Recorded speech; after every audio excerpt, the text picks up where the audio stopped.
Welcome again.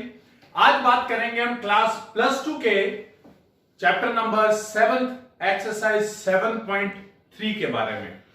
ये related है सम standard forms के साथ। सो वो स्टैंडर्ड फॉर्म्स या वो फॉर्मूलाज क्या क्या हैं, लेट्स डिस्कस। पहले चार formulas, integration of tan x, integration of cot x, integration of secant x and integration of cosecant x। सो ये फॉर्मूलाज आपको अभी तक याद करें, किसी भी चीज का डेरिवेटिव टेंजेंट नहीं होता था, किसी भी चीज का डेरिवेटिव अकेला cot नहीं आता था, secant नहीं आता था, cosecant नहीं आता था। सो ये एंटी डेरिवेटिव से नहीं निकाल रहे हैं हम। तो यहां पर ये फॉर्मूलाज बने कैसे और आए कैसे। अब tangent x can be written as sin x by cos x dx। अब अगर मैं cos x को यानी सब्स्टिट्यूशन मेथड जो हमने यूज किया था उसी का इस्तेमाल करूं, cos x का डेरिवेटिव है sin x। तो अगर मैं cos x को y पुट कर लेता हूं तो यह आ जाता है put cos x is equal to y, so this has become minus sin x dx is equal to dy, यानी this plus this minus, so this will become minus dy by y, that is minus of log y plus c, and y was cos x, so the formula has become minus log of cos x plus c। लेकिन अगर इस minus के sign को मैं ऊपर ले जाऊं तो ये एक और फॉर्मूला बन जाता है इसके लिए, log of secant x plus c। So will not be discussing कि आए कैसे। अब आपको एक समझ में आ गया तो बाकी पार्ट भी आपको क्लियर होंगे, and they are given in your book. So हम डायरेक्टली लिख रहे हैं log of secant x लिख सकते हैं इसको, या minus log of cos x plus c। Similarly cot x भी sin cos x by sin x आएगा, तो ये बनेगा log of cos x plus c, या log of cos x plus c, या क्या बनेगा, sorry log of sin x, in the denominator sin आता है, log of sin x plus c, या minus log of cosecant x plus c। अब secant x का integral क्या होता है, ये होगा log of secant x plus tan x plus c, और दूसरी फॉर्म है इसके लिए log of tangent pi by 4 plus x by 2 and plus c।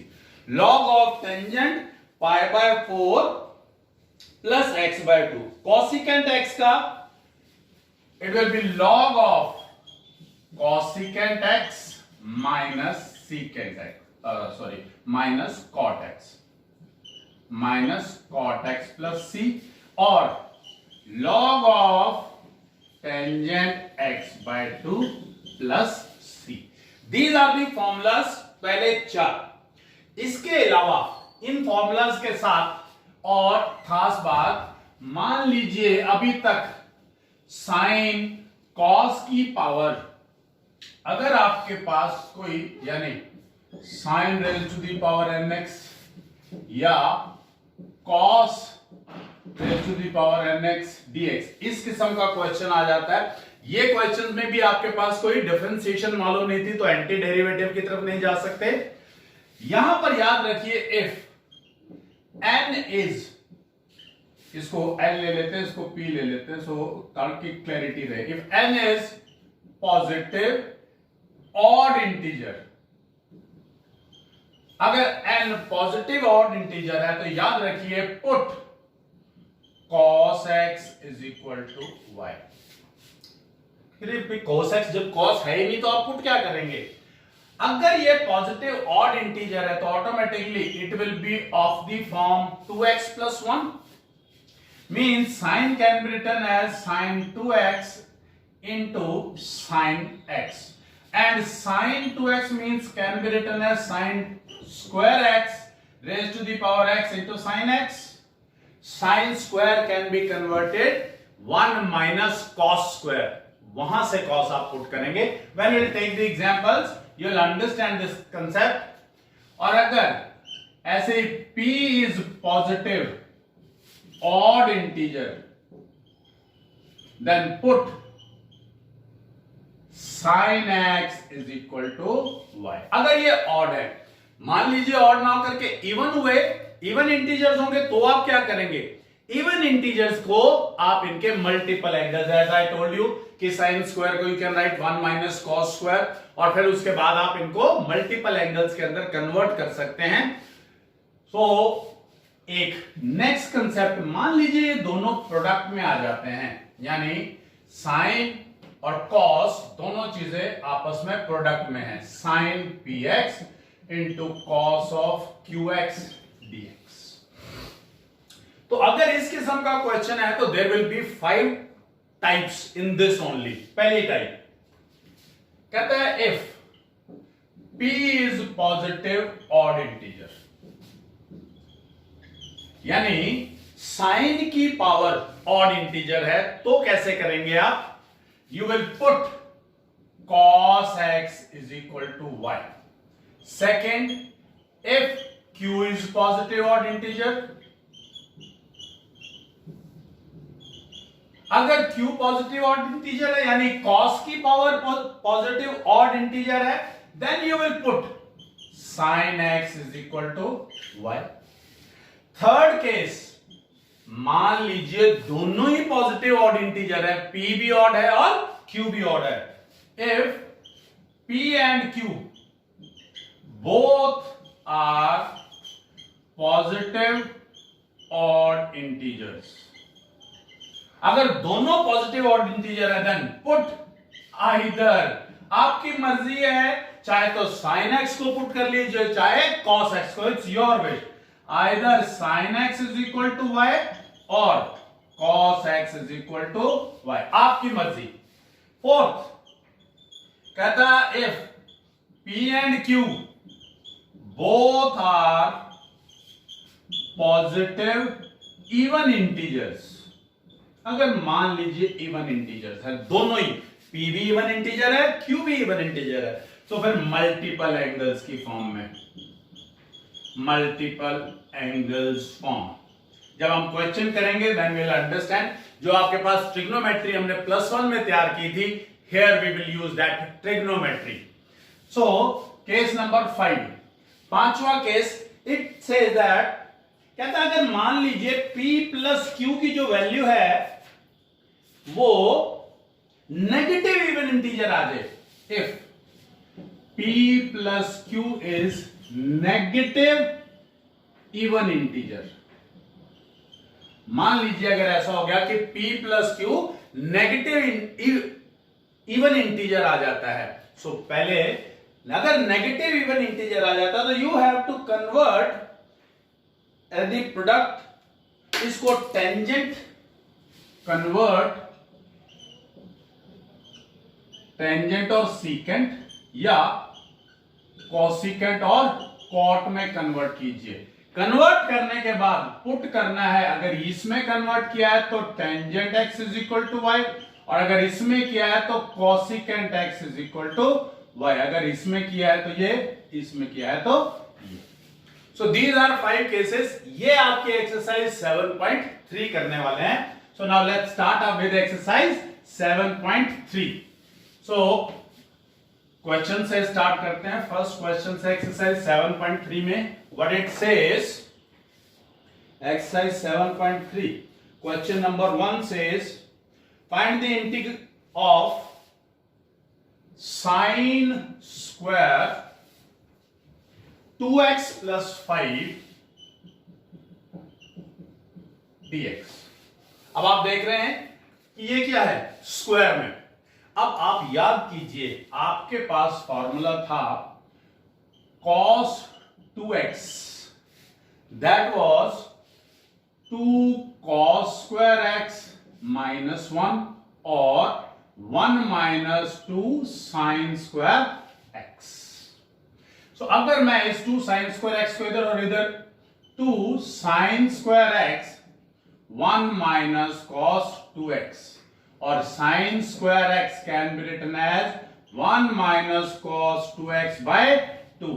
सो अब आपको क्लियर हो गया होगा कि जब इवन इंटीजर्स आ जाए तो आपने कौन सा फॉर्मूला यूज करना है।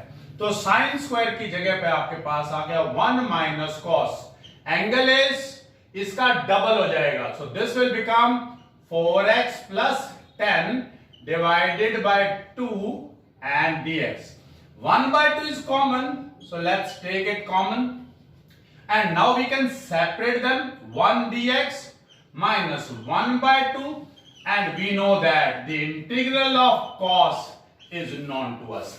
cos of theta का इंटीग्रल अपने को आता है, 1 का इंटीग्रल तो आपके पास आ गया x माइनस 1 by 2, cos का इंटीग्रल होता है आपके पास sin of the angle divided by the derivative of the angle, that is 4 plus c। So your answer is 1 by 2x minus 1 by 8 sine of 4x plus 10 and plus c। So अगर आपको कहीं पर भी कोई problem आती है तो आप आराम से इस चीज को याद रखिए, जब भी इवन पावर्स हैं तो मल्टीपल एंगल्स के अंदर कन्वर्ट करते हुए आगे आगे और आगे कन्वर्ट कर सकते हैं। So this is question number 1 of exercise 7.3। Now let's take question number 2। यहां पर अब आपकी पूरी इंटीग्रेशन किस चीज पे डिपेंड कर रही है? ट्रिग्नोमेट्रिक फॉर्मूलाज के ऊपर। If your trigonometrical formulas are clear to you then no problem. अगर ट्रिग्नोमेट्री में दिक्कत है तो आपको थोड़ी सी प्रॉब्लम हो सकती है। Sine 3x into cos 4x। अब साइन 3x कॉस 4x, ना तो ये इसके एंगल का वैल्यू मिल रही है, ना आपस में ये मिल रहे हैं, पुट करके कोई डेरिवेटिव भी नहीं आता, बट आपके पास 2 sin a cos b एक फॉर्मूला है। 2 sin a cos b कहां से आया था?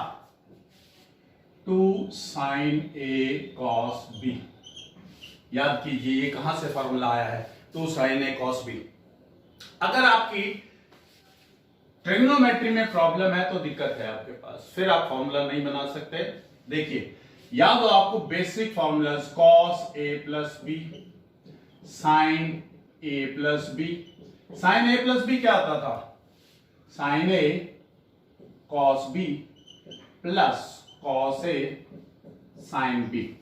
और sin a माइनस b क्या होता था? sin a cos b minus cos a sin b। अब इन दोनों को ऐड कर देते हैं, sin a plus b plus sin a minus b क्या आएगा? 2 sin a cos b। आपको ये लर्न रखना है, बार बार आप ये फॉर्मूलाज नहीं यूज कर सकते।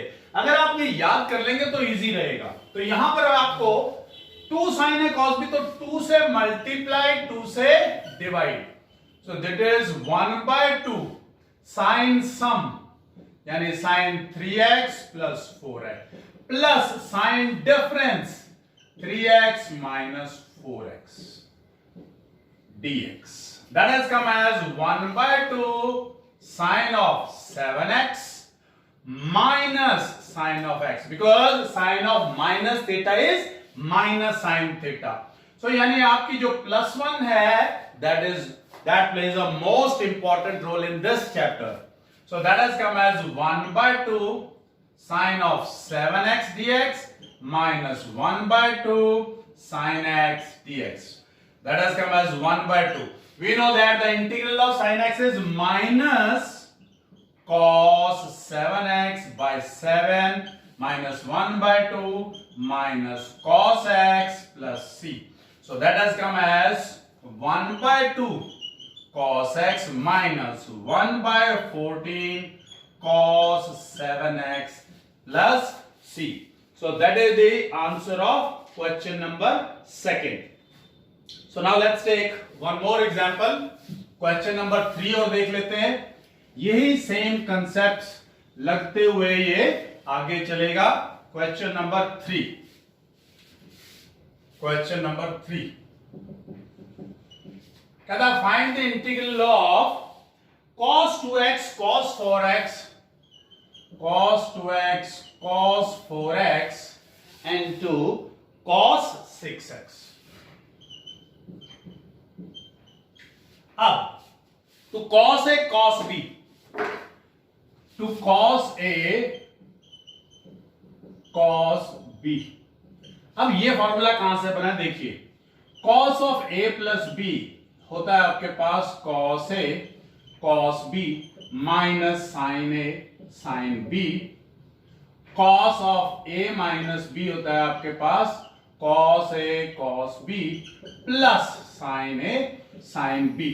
If we'll add, it will become cos sum plus cos difference is equal to twice cos A cos B. So we will use this concept here. We'll multiply and divide by 2 and we will be using up to this place. So that has come as 1 by 2 integral cos sum plus cos difference, and that has come as cos 6x dx. We will multiply, that will become 1 by 2 cos square cx plus cos 2x cos 6x dx. Now this will be 1 by 2 cos square 6x plus 1 by 2 cos 2x cos 6x dx.